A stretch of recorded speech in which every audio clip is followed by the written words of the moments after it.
Everything you need to know about me. Part 2.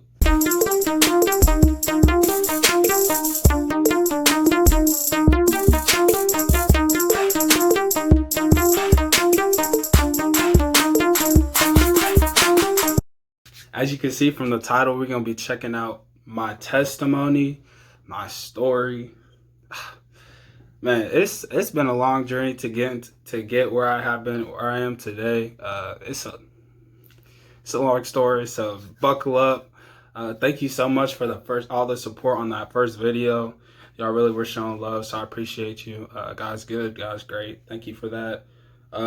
So let's get into it. Man, where do I start? It started in sixth grade at a Bible camp called Riverside Bible Camp. That is where I officially, if I were to mark it like on a date when I got saved, that was when I got saved. Riverside Bible Camp, sixth grade. Made that commitment, said, God, here's my life. Now at that time, did I know what all that meant? Probably not. I knew that I wanted to be saved. I knew that Jesus was the answer. So that's what the decision I made. Now high school comes around. Man, I wanted to be a college athlete. I wanted to go to the league. So that's what I was doing. I put basketball first. Really God wasn't on top of my priority list, if I'm being honest.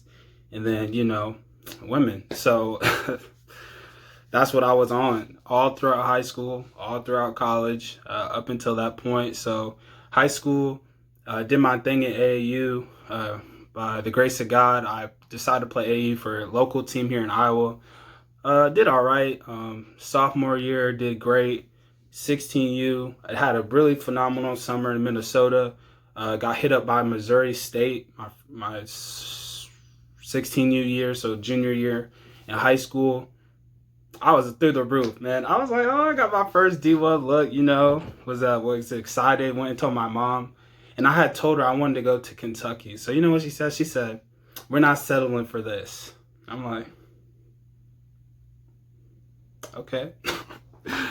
So senior year comes through. I have a terrible AAU season. Don't perform well. High school, wow. High school. This will be a little bit of a story time, so just buckle up. So high school comes, man. My senior year. The coach that I've had up until freshman to junior year decides to go to a local college and leave our school. So we get an influx of new coaches. Hindsight's 2020, man. We should have just devil bet is better than the devil is better than the angel you don't. So we had an assistant coach who I was he was alright. I mean, he was cool. But we had this other new coach came in, said all the silver tongue, said all the right things, said all the stuff, and we're like, and he was, he was black. That's why all skin folk ain't kin folk. I'm trying to tell you, but nah, let me not get sidetracked. So he came in. We said we wanted him as a player. We voted. Then the parents said they wanted him as well. He came in, had his own agenda, didn't care nothing about the seniors. It was underclassmen, seniors. Y'all gotta go. I played the 1. He put me at the 3.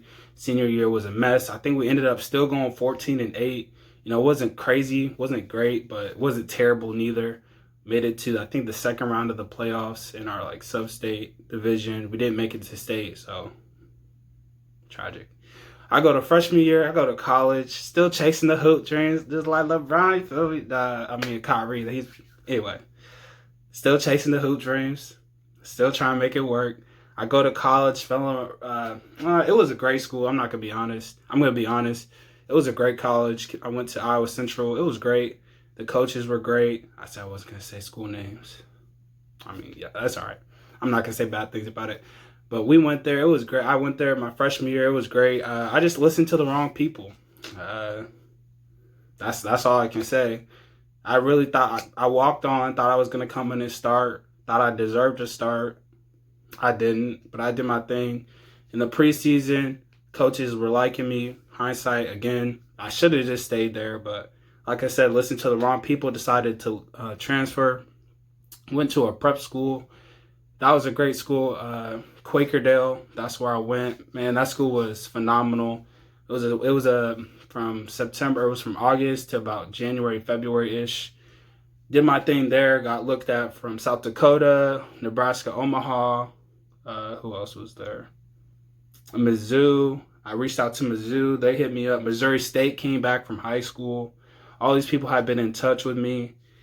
And I'm like, damn, this is great. I'm going D1 again, you know. Hoop dreams is like LeBron, you feel me? So I'm like, all right, let's go. So I'm thinking, this is here we go. We going D1 to the league. So I'm like, let's get it. The coaches tell me all you got to do is play your season. I'm like, bet. All we got to do is get to the season. I just got to get to the season. I'm going to sign on the dotted line, and then I'm out of here at the end of the semester. I'm thinking I'm going to transfer in January. I'm going to be D1. So I'm like, let's go. Mind you, guys know where these decisions. I'm just chasing hoop dreams at this point. Something like that. Hoop dreams, just get to the season. Now, this school was about 10 people. That was it. We had about 10 people. We went to class, for an hour and a half a day, maybe. That was it. And we just hooped. That was it. So for me, it was the life. I woke up around 4:30, was getting it in before class came back, had weights at 6, and we had agility after. So I'm like, this is the life. We go into the summer, we go into August, September. We get into about October. Now, we had 10 people from the beginning. That's all we had.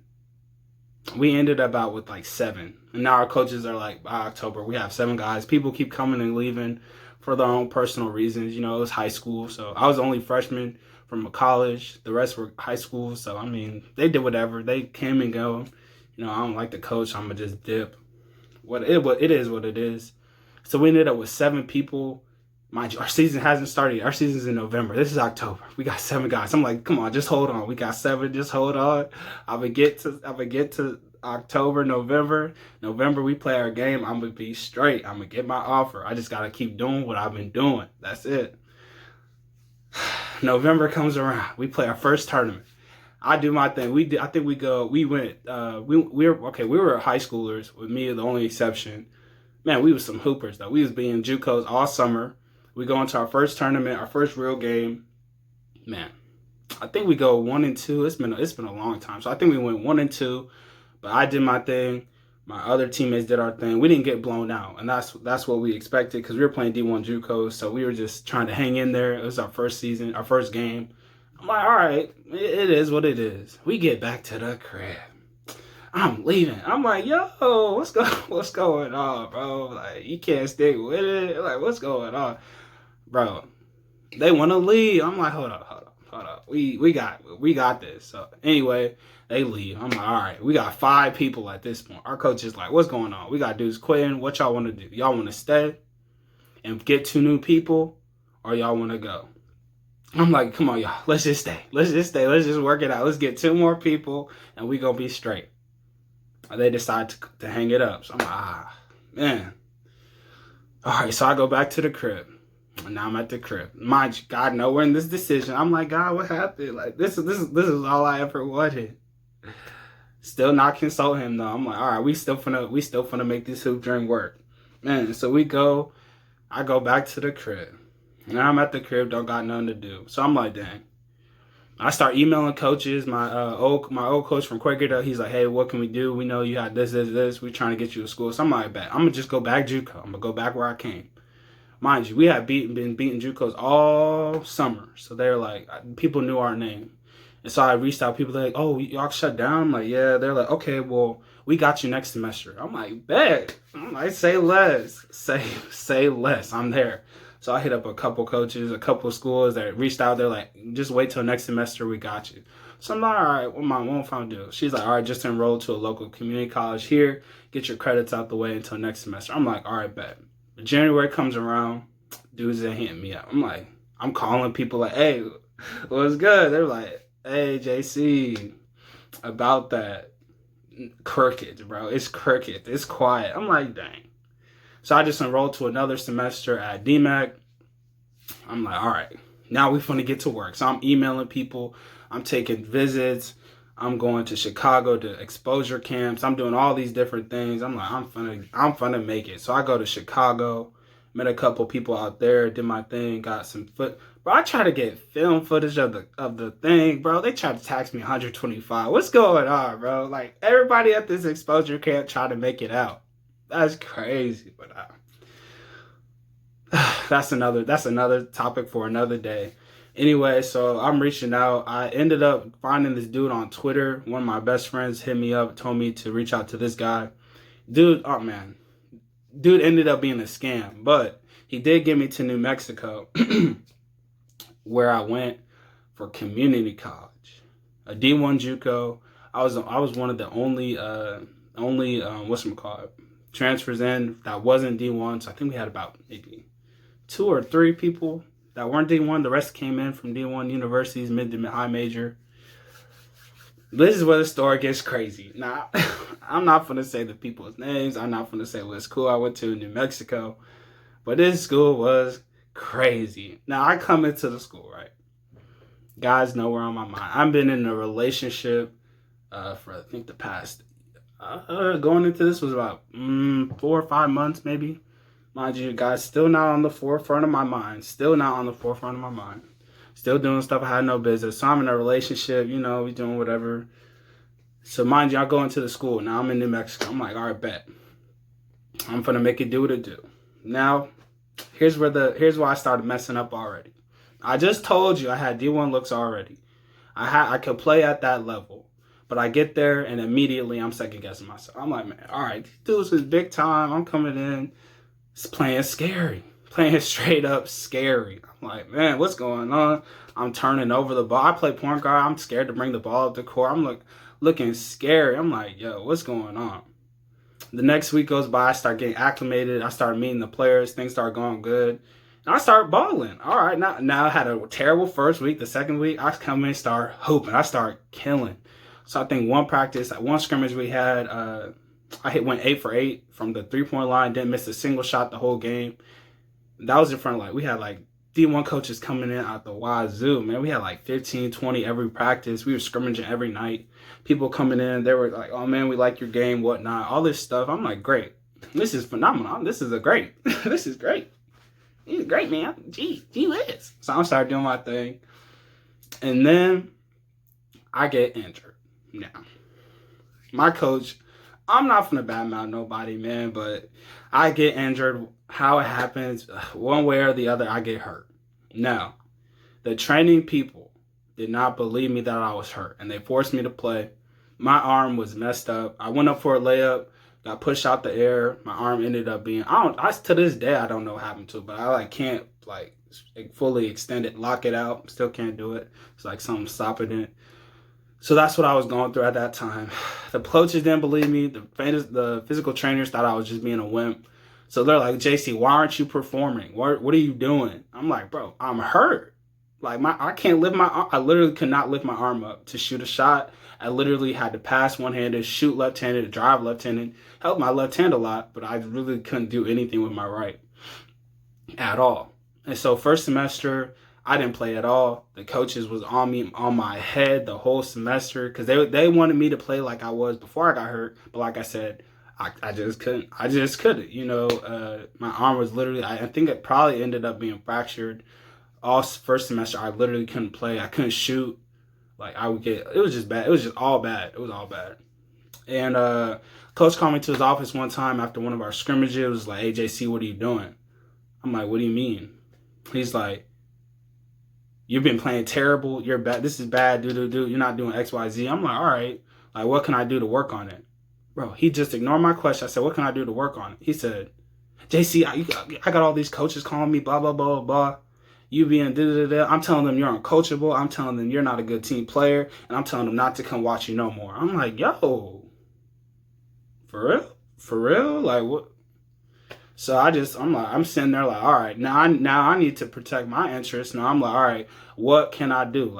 What's going on? What do you not want me to do? What you want me to do? Because I'm in my head, if I do what he wants, he's going to stop tweaking. So I'm all right, bet. Didn't give me really a clear answer. After that moment on, dude was on my head. The whole season, just really, even when I left, bro, didn't like me at all. Just didn't like me. Mind you, same coach that recruited me. So I'm all right. The season goes on, man. And this is where it gets crazy. Now, we had a dude, I'm not going to say no names, but we had a dude was bullying our whole team, right? Was just bullying everybody. Bro was just a bully. Straight up. Now, I'm a chill dude. People who know me know I'm not on that type of timing. I'm not like that at all. I just be chilling, minding my business. Now, this dude was bullying all the people who were quiet, who were soft, and all this stuff. And I told the coach, I said, bro, if he tries to do this to me, we're finna box. Just straight up. Like, you don't put your hands on it. That's just how it is. And I told the coach, I'm not trying to fight. I don't want to do that. It's not that type of time. I'm not on that type of timing at all.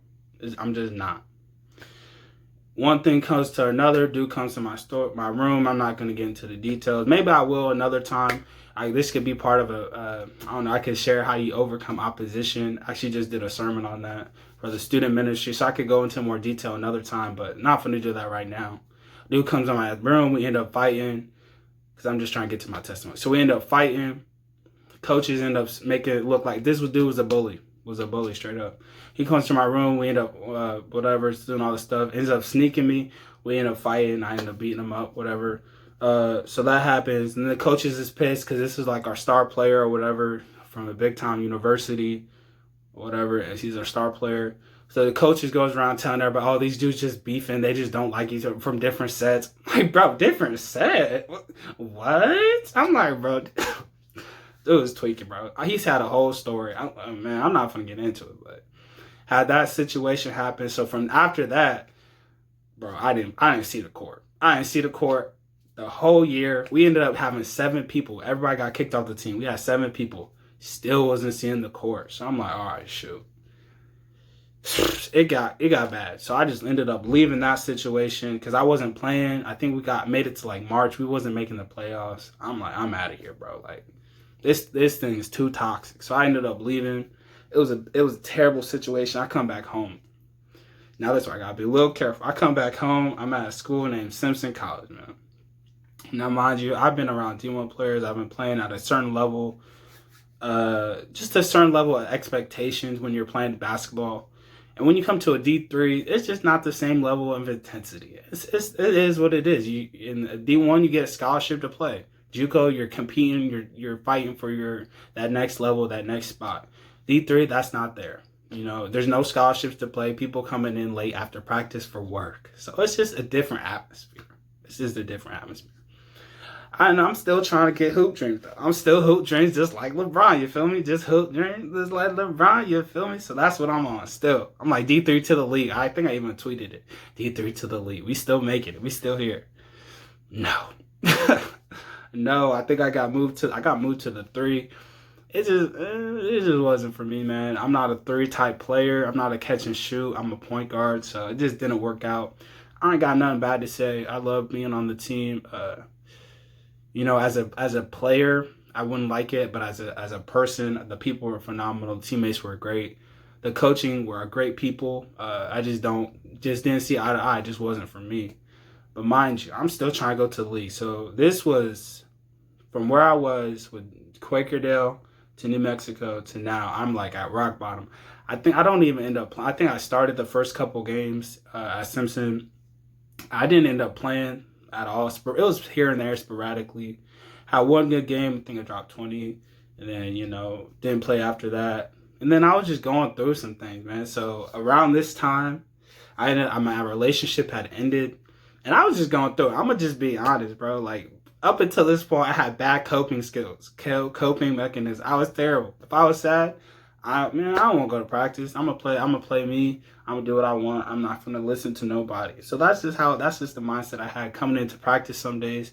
And so rightfully so, I didn't play. I wasn't in the right mindset. I wasn't taking advantage of each opportunity. I was missing practice. I was sleeping in. So I'm not gonna make it seem like these coaches just dogged me out because I wasn't right mentally anyway. So I just was doing my own thing.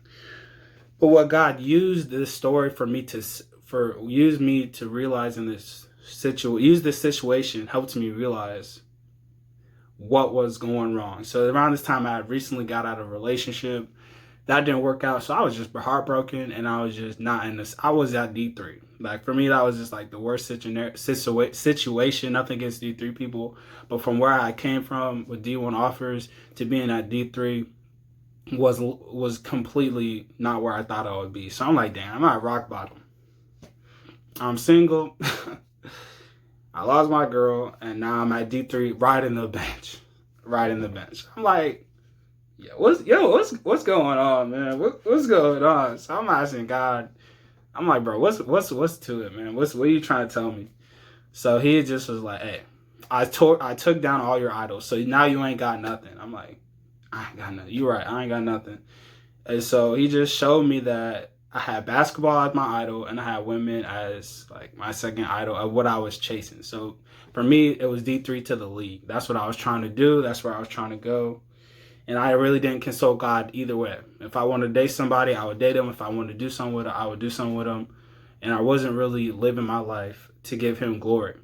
And so he used, man, can I admit this was painful? I'm just going to be real. Like, he did, it was tough, but it was needed. It was needed because now I realized that, like, basketball wasn't really what I wanted to do in the first place. It was just something I had given my time to, that I had committed to for a long time, and I felt like I needed to finish it. I'm like, I have to finish my story. Like, this can't be how my story ends. I gotta make it to the league. I gotta play overseas. I gotta do something. And I kept trying to, like, literally, like, I don't even know how to say it. I kept literally trying to, like, I don't know, put the square in a round hole, square peg in a round hole. Like, that's what I was trying to do. That's what I was trying to do. And it just wasn't working. And God was saying, hey, God was like, hey, no. Kept putting his, like, I don't even know, shutting doors. Was like, no, that's not what you're doing. And so it just took me realizing that at rock bottom, after he took away all my idols and stuff, to, like, finally be like, hey, wow, let me actually pay attention to what God wants me to do. And so I'm like, okay, so I'm at rock bottom. I ain't got nothing going for my life. At this point, I'm like, shoot, I don't got basketball. I don't got a girl. I don't got nothing. I'm like, all right. So I'm like, bet. I just got God. It's just me and you, God. That's all I got. So I would read my Bible every day, listen to my worship music every day.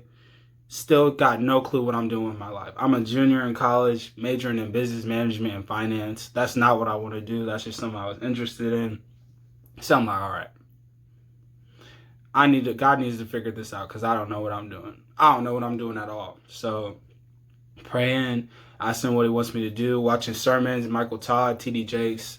That's what I would listen to for, like, I'm talking for a month and like 2 months straight. That's what I did. I would come home, watch his videos, watch his sermons, and I went through Genesis and would just study through Genesis and studied it on my own. Got a commentary Bible, Matthew Henry's commentary Bible, and I just read it. I just read it every day. And it was in one of the sermons, Michael Todd's sermons, when I went from, like, man, this is really cool. Like, this guy can really preach. I'm like, this is really cool. And then I went from that to, man, I could do that, to, like, man, that would be really cool if I could do that, to then, like, I want to be a pastor. And now when he first told me this, I'm going to be honest, I didn't want to be a pastor. I'm just going to be honest. Like, I was doing a lot of reading, and Bible.org is another resource. I was reading an article, and it was like, how do you know that God's calling you to be a pastor? I see that headline. I'm like, what? No. I clicked on something else. I'm like, no, I don't want to do that. For like 2 weeks, I kept saying, no, I don't want to do that. I don't want to be a pastor. And so finally, I just relinquished and was like, hey, just check out the article. So I looked at the article, what it had said, and it kind of mirrored what I had been going through at this time. And it was like just a feeling that, like, a calling, like something inside of me that was just like, this is what you need to do. And so I started doing research, and I still wasn't really sure that that's what I wanted to do or what God was calling to me to do. I really wasn't, like, accepting it.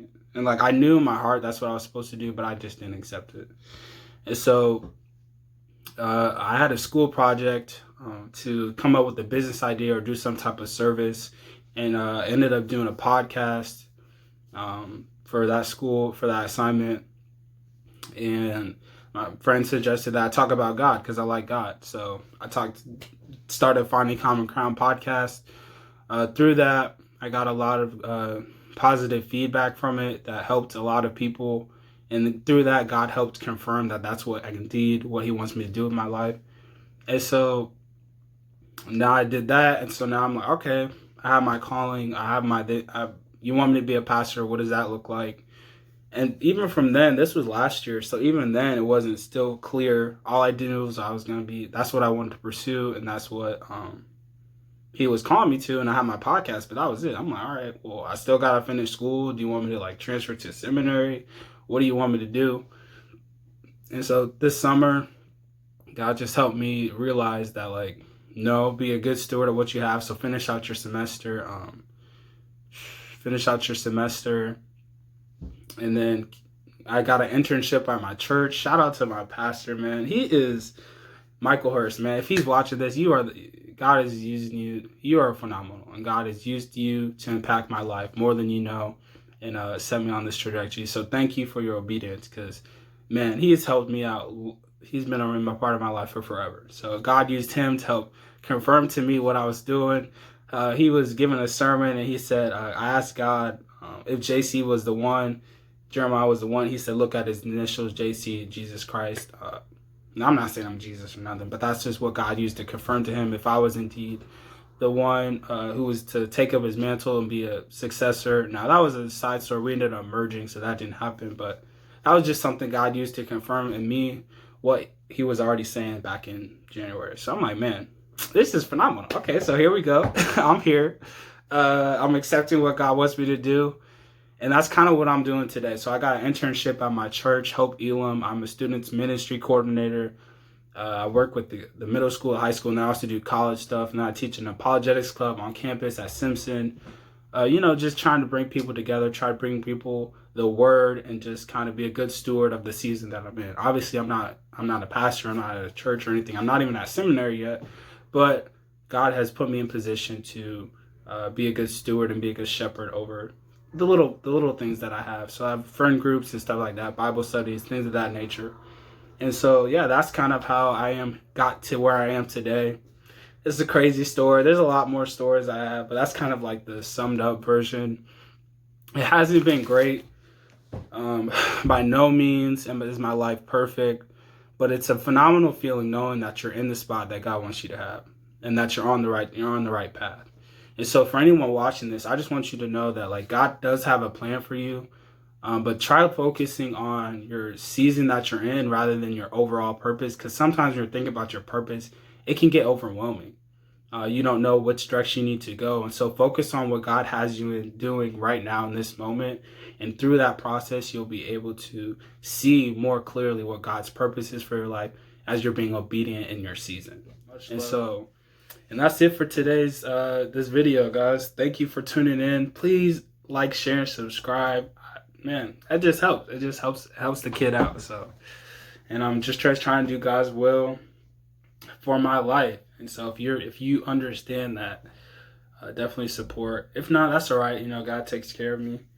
But this is just something I'm trying to do, being obedient and help be a light, because a lot of young people our age, my age, I'm 22, a lot of people my age, God's not always on the forefront of their minds. And I remember that used to be me. All too clearly, I remember that used to be me. So just trying to do something different. Just trying to be something different in the world.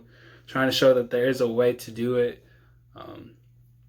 that doesn't have to be like, what you normally think of when it comes to religious people. Because I don't know about religion. I'm going on a tangent, but it's more about your personal relationship with God. It's not about the rules and regulations, because Michael Todd says it great. Like, once God gets your habit or your heart, he'll change your habits. So my job as a Christian is to share with people what God has done in my life, and through that experience, through that testimony, it will spirit to spirit will testify for me.